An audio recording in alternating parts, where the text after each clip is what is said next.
Trigonometric identities. जैसे कि बच्चों आप पिछले चैप्टर में भी पढ़कर आए हैं कि फंडामेंटल आइडेंटिटीज के बारे में।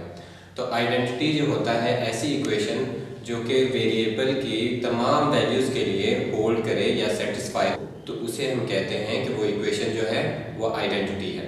तो यहाँ पर हमारा बेसिक टॉपिक रहेगा वो ट्रिग्नोमेट्रिक आइडेंटिटीज से रिलेटेड रहेगा। ट्रिग्नोमेट्री की आइडेंटिटीज को डिस्कस करेंगे। इस चैप्टर के बोर्ड पैटर्न के हवाले से हम अगर देखें तो इस चैप्टर में से एक एमसीक्यू आता है जो कि 1 नंबर का है।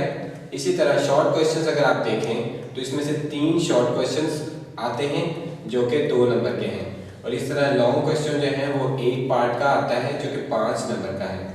याद रहे बच्चों, ये जो स्कीम मैंने यहाँ पर लिखी है ये इस साल की स्कीम है, और ये अक्सर जो है शॉर्ट क्वेश्चन और एमसीक्यूज जो है इनमें अक्सर चेंजिंग आती रहती है, और लॉन्ग क्वेश्चन जो है अक्सर 1 पार्ट का ही इस चैप्टर में से आता है। इसके बाद हमारा इस चैप्टर में पहला टॉपिक जो है बच्चों वो है डिस्टेंस फार्मूला। जैसे कि आप 9th क्लास में डिस्टेंस फार्मूला को डिस्कस करके आए थे। यहाँ पर हमने 2 पॉइंट लिए हुए हैं। एक पॉइंट हमारे पास P है, P पॉइंट के कोऑर्डिनेट्स हैं x1, y1, और दूसरा पॉइंट हमारे पास Q है x2, y2। इसे आप ऐसे सपोज कीजिए कि जैसे हमारे पास 2 पॉइंट्स हैं। अगर यहाँ पर मैं खड़ा हुआ हूँ तो मैं इस वक्त P पॉइंट पे खड़ा हुआ हूँ। अगर मैं थोड़ी देर बाद Q पॉइंट पे यानी कि अपनी जगह चेंज करके दूसरी तरफ चला जाता हूँ तो मैं Q पॉइंट पर हूँ। तो मुझे क्या करना है, मुझे चाहिए इन 2 पॉइंट्स के बिटवीन डिस्टेंस, या आप इसे इस तरह भी ले सकते हैं कि अगर P पॉइंट जो है वो आपका घर है और Q पॉइंट आपका कॉलेज है, तो आपने P पॉइंट से Q पॉइंट तक यानी अपने घर से कॉलेज तक का कितना डिस्टेंस कवर किया, तो इसका फार्मूला हमने देखना है। तो हम जानते हैं कि डिस्टेंस को हम रिप्रेजेंट करेंगे स्मॉल d से, और स्मॉल d यानी कि डिस्टेंस का फार्मूला होता है। इसे लिखने का तरीका बच्चों ये है कि जिन 2 पॉइंट से मिलकर आप डिस्टेंस बना रहे हैं उन 2 पॉइंट को लिखें और इनके गिर्द बार्स लगा दें। ये शो करेगा कि ये डिस्टेंस फाइंड किया जा रहा है इन 2 पॉइंट्स के बिटवीन। अब हम करेंगे जी, इन डिस्टेंस जो है वो इक्वल है x2 - x1 whole square plus y2 - y1 whole square, या दूसरे अल्फाज में आप याद रखें कि जो x कोऑर्डिनेट्स हैं, पॉइंट्स के जो x कोऑर्डिनेट्स हैं उन्हें माइनस करके उसका स्क्वायर ले लें, और पॉइंट्स के जो y कोऑर्डिनेट्स हैं उन्हें माइनस करके उनका स्क्वायर ले लें, और बाद में उन्हें क्या कर दें, ऐड कर दें, और लास्ट में उनका स्क्वायर रूट ले लिया जाए। तो ये हमारे पास डिस्टेंस का फार्मूला होता है। अब यहाँ पर मैंने एंड में और लगा के ये भी लिखा हुआ है कि अगर, अब यहाँ पर आप ये याद रखिए, अगर आप अपने घर से, जैसा कि हमने P पॉइंट को आपका घर तस्वीर किया हुआ है और Q पॉइंट को हमने कॉलेज माना हुआ है, अगर आप घर से कॉलेज तक का डिस्टेंस निकालते हैं तो वो जितना आता है, जाहिर सी बात है वो और आपके कॉलेज से घर तक का डिस्टेंस, दोनों डिस्टेंस क्या होंगे, सेम ही रहेंगे। तो यही चीज यहाँ पर हमने लिखी है कि आप x2 में से x1 माइनस कर दें और उसका स्क्वायर ले लें, या फिर x1 में से x2 माइनस कर दें उसका स्क्वायर ले लें, क्योंकि स्क्वायर की वजह से अगर नेगेटिव वैल्यू भी आ जाती है तो वो भी बाद में क्या हो जाएगी, पॉजिटिव हो जाएगी। तो यहाँ पर ये भी आप याद रखेंगे बच्चों कि डिस्टेंस जो होता है ऑलवेज पॉजिटिव रहता है, क्योंकि रियल लाइफ में अगर हम डिस्टेंस को देखें तो अगर हम देखें कि रोड पर भी लिखा हुआ साइन बोर्ड जो होता है हमारे पास, जो कि डिस्टेंस शो कर रहा होता है, डिफरेंट सिटीज का आपस में लिंक दे रहा होता है, उसमें भी आपने देखा होगा कि आपको लिखा हुआ मिलेगा कि 40 किलोमीटर है ये सिटी यहाँ से, और ये जो सिटी है यहाँ से 20 किलोमीटर के फासले पर है। तो वहाँ पर कभी भी आप उसके साथ नेगेटिव साइन नहीं देखेंगे। तो रियल लाइफ में डिस्टेंस जो होता है वो पॉजिटिव होता है। तो यहाँ पर हमने क्या लिखा हुआ है, स्क्वायर रूट के साथ पॉजिटिव साइन ही लेंगे, क्योंकि डिस्टेंस जो है वो या तो पॉजिटिव होगा या तो 0 होगा।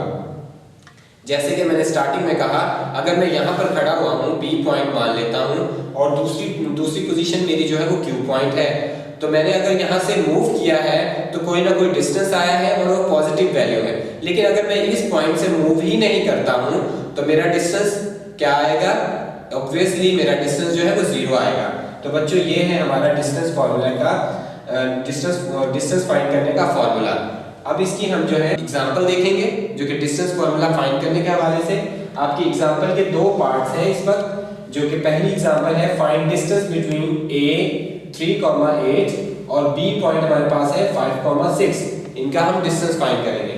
तो हम जानते हैं, अगर हम यहाँ पर शो करें, ये आपके पास जो है, क्योंकि ये पहला पॉइंट है, इसे हम लिख सकते हैं ये x1 है और ये 8 जो है आपके पास ये y1 है।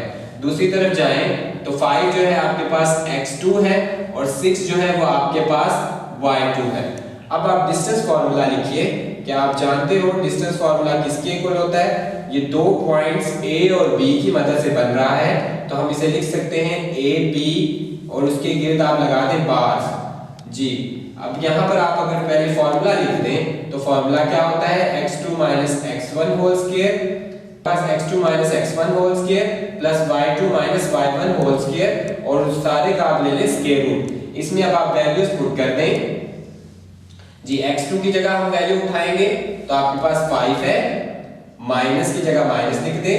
x1 की वैल्यू अगर आप उठाएं तो आपके पास क्या है? 3 लिख दीजिए और ऊपर है उसका स्क्वायर जी। y2 की वैल्यू अगर आप उठाएं तो आपके पास है 6 माइनस y1 की वैल्यू आप लिखें वो है 8 और उसका स्क्वायर कर दीजिए। अब हम इन्हें सॉल्व कर लेते हैं। 5 - 2 आप जानते हो 2, 6 - 8 -2 का स्क्वायर। अब बच्चों ये देखिए, स्क्वायर की वजह से ये जो नेगेटिव साइन है वो खत्म हो जाएगा। 2 का स्क्वायर 4 और 2 का स्क्वायर यहाँ पर भी 4 आ जाएगा। इन्हें आप सॉल्व करोगे तो 8 आ जाएगा। इसे फर्दर अगर आप लिख सकते हो 4 को 4 2 8। अगर आप स्क्वायर रूट स्प्लिट करें, स्क्वायर रूट को अगर 4 के ऊपर भी स्क्वायर रूट लिख दें और 2 के ऊपर भी स्क्वायर रूट लिख दें तो हम इसे सॉल्व कर सकते हैं। 4 का स्क्वायर रूट जो होता है वो 2 होता है और स्क्वायर रूट 2 स्क्वायर रूट 2 होता है। ये हमारे पास डिस्टेंस आ चुका है इन दो पॉइंट्स A और B के बिटवीन। अब हम बच्चों एग्जांपल नंबर 2 की तरफ चलते हैं। एग्जांपल नंबर 2 है find the distance between point P, जिसके कोऑर्डिनेट्स हमारे पास गिवन है P पॉइंट के, cos x, cos y, और दूसरा Q पॉइंट है हमारे पास जिसके कोऑर्डिनेट्स हैं sin x, sin y। हमें इन दो पॉइंट्स के बिटवीन डिस्टेंस फाइंड करना होगा। तो हम सबसे पहले लिखते हैं डिस्टेंस फार्मूला। डिस्टेंस फार्मूला हमारे पास P और Q दो पॉइंट्स के बिटवीन हम फाइंड करना चाहते हैं, जो कि हमारे पास फार्मूला है x2 - x1 होल स्क्वायर, यानी कि x कोऑर्डिनेट्स को माइनस करके उनका स्क्वायर ले ले। इसी तरह y2 - y1 होल स्क्वायर, यानी y कोऑर्डिनेट्स को माइनस करके उनका स्क्वायर ले ले। यहाँ पर अगर आप गौर करें, आपके पास ये है x1 और ये वैल्यू है आपके पास y1 जी। ये है आपके पास x2, इसी तरह ये है आपके पास y2। इन वैल्यूज को यहाँ पर पुट कर दीजिए।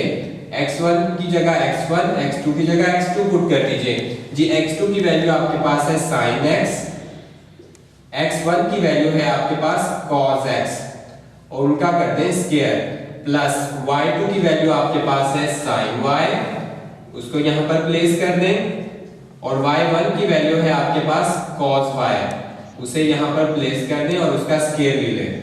अब यहाँ पर हमें बच्चों a - b होल स्क्वायर का फॉर्मूला अप्लाई करना पड़ेगा। सिमिलरली आप यहाँ पर भी a - b होल स्क्वायर का फॉर्मूला अप्लाई करेंगे। तो हम यहाँ पर फॉर्मूला अप्लाई करेंगे a square plus b square minus 2a into b।